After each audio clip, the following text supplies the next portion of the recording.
I'll never forget the day someone asked me for a favor that felt like a trap. They needed something from me, but let's just say it wouldn't have been a good use of my time or energy. I knew I didn't want to do it, and honestly, that was okay with me. No emergency, no crisis, nothing urgent. It was just one of those asks where you're allowed to say no. And that's exactly what I did. I said sorry, I couldn't help them out.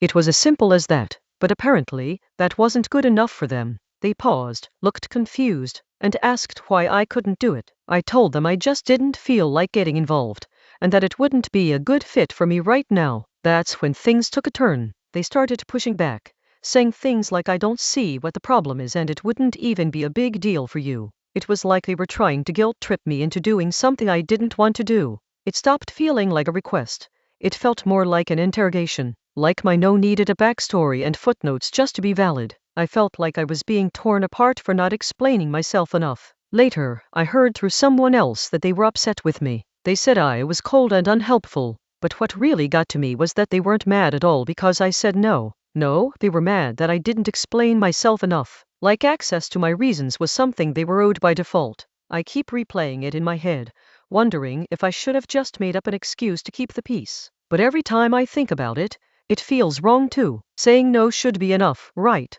It shouldn't require some kind of justification or explanation. And honestly, that's what this whole experience taught me. Sometimes, saying no is enough and you don't owe anyone a reason for it. What would you do in this situation? Follow for more stories.